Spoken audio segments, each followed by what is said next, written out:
सबसे पहले मैं एआईसीसी ओबीसी डिपार्टमेंट की पूरी टीम को ओबीसी लीडरशिप भागीदारी न्याय सम्मेलन आयोजित करने के लिए बहुत बहुत बधाई देता हूं। और आज जितना भी क्राउड यहाँ दिख रहा है, ये सब पढ़े लिखे लोग, इलाइट क्लास, समझदार, अपने हकूक को समझने वाले, अपने हकूक को लड़ने वाले लोग यहाँ पर जमा हो गए। ये सबसे मुझे बहुत बड़ी खुशी है। और मैं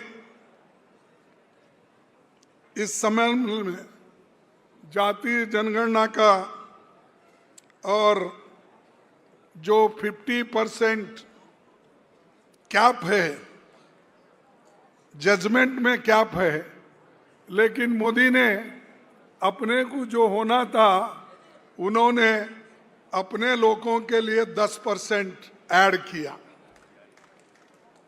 अब हो गया 60%। 60% संविधान के मुताबिक रिजर्वेशन है, लेकिन मोदी जी उनको रिजर्वेशन नहीं देना चाहते जो लोग बहुत शैक्षणिक दृष्टि से पिछड़े हैं, सामाजिक दृष्टि से पीछे हैं, आर्थिक दृष्टि से जो पीछे हैं, और जिन लोगों की आवाज नहीं है उन लोगों को रिजर्वेशन देने के लिए मोदी तैयार नहीं है।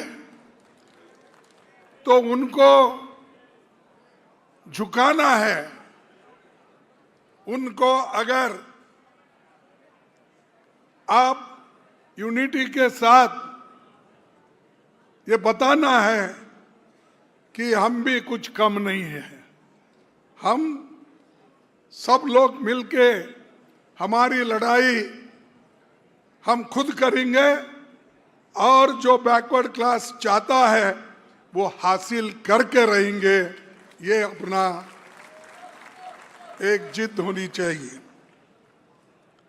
भाइयों, आपको रणनीति भी बनाना है और आपको लड़ना भी है। और लड़ना इसलिए जरूरी है, कोई हमको मांगने से नहीं देता। हमको कभी एजिटेशन करना पड़ता है, कभी अपनी ताकत दिखाना, कभी जब चुनाव का वक्त आता है उसमें शामिल होकर, एक होकर अपने लोगों को, अपने उसूलों पे चलने वालों को चुनाव में ज्यादा से ज्यादा चुन के लाना, ये बहुत बड़ी बात है। क्योंकि तुम्हारी आवाज वो उसी वक्त सुनेंगे जिस वक्त बैकवर्ड क्लासेस के लोग सभी सीटों में चुन के आएंगे, जहां पर भी सीट मिलने दो। और सबका एक सोच होना चाहिए, अरे मेरे भाई को मिला है, मैं मदद करना, ये भावना होना चाहिए। ये नहीं होना अरे मेरे को कहाँ दिए, उसको दिए, इसको दिए। अरे बैकवर्ड क्लास में तो बहुत से कास्ट हैं, लेकिन जो लोग अपने विचारधारा पे हमारे साथ मिलते हैं उनको साथ लेके चलना, वैसे ही लोगों को चुनना, ये आप सबका फर्ज होता है।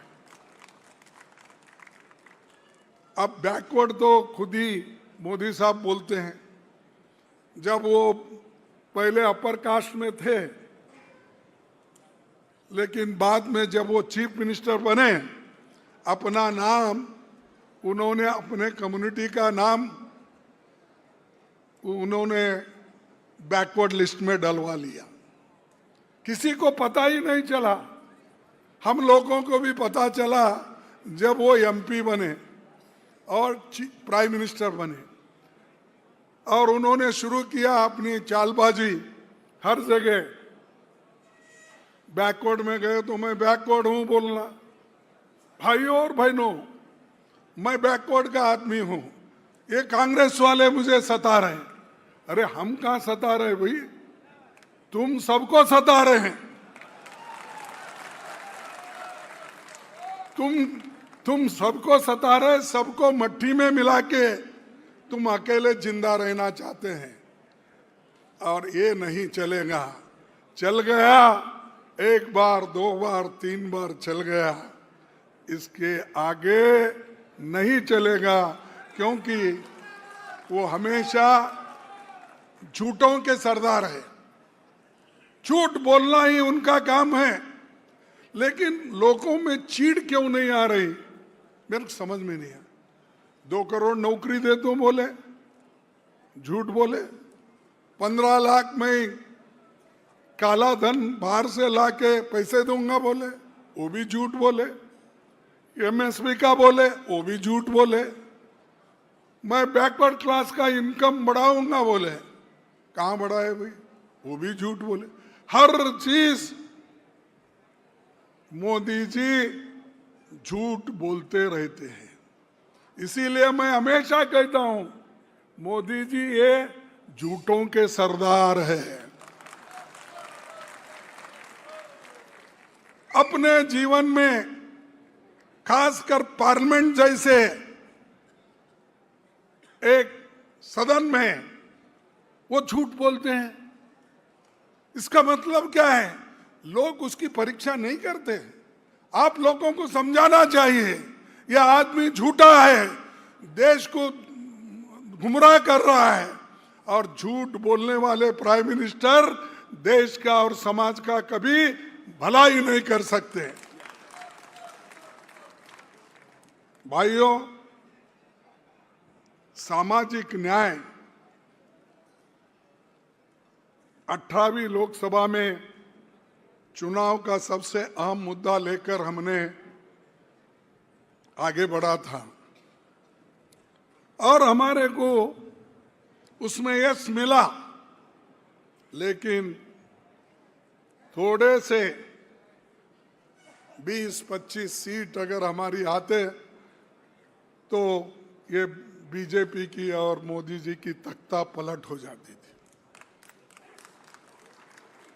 और हर किसी भी समाज को ये 3 चीजों की आवश्यकता है। उस समाज में 3 चीजें होना जरूरी है, या 3 चीजों में एक चीज होना तो जरूरी है। एक है आपके विचार, और दूसरा है, यानी विचार बोलो, बुद्धि बोलो, ये इंपॉर्टेंट है, या हमारे शिक्षण। दूसरा है मनुष्य बल, मानसिक बल, मनुष्य बल और आर्थिक बल।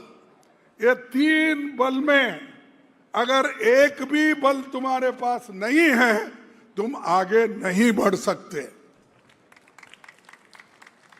अब आप देखिए, किसी भी समाज का, अब जो वीकर्स, बहुत से अपर कास्ट के लोग होते हैं, कितने होते हैं? हर गांव में 2%, 3% होते हैं। अब सर्वे जो हो रहा है, इसके मुताबिक, और हमारे तेलंगाना के और कर्नाटक के लोग जो खोज कर निकाल रहे हैं, सबकी एक्सरे जो कर रहे हैं, उसमें 5%, कहीं 10% निकले हैं।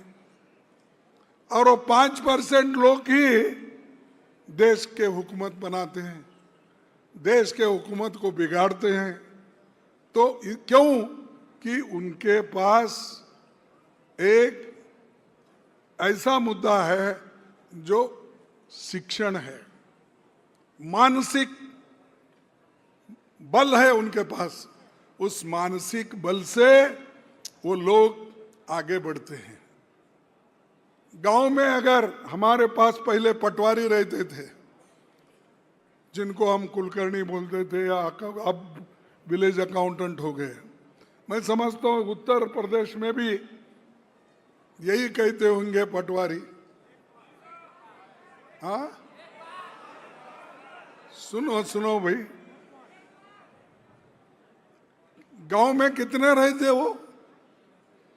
एक आदमी रहता है, लेकिन उस एक आदमी को पुलिस भी डरती है, तहसीलदार भी डरता है, दूसरे लोग भी डरते हैं। क्यों डरते हैं एक आदमी को?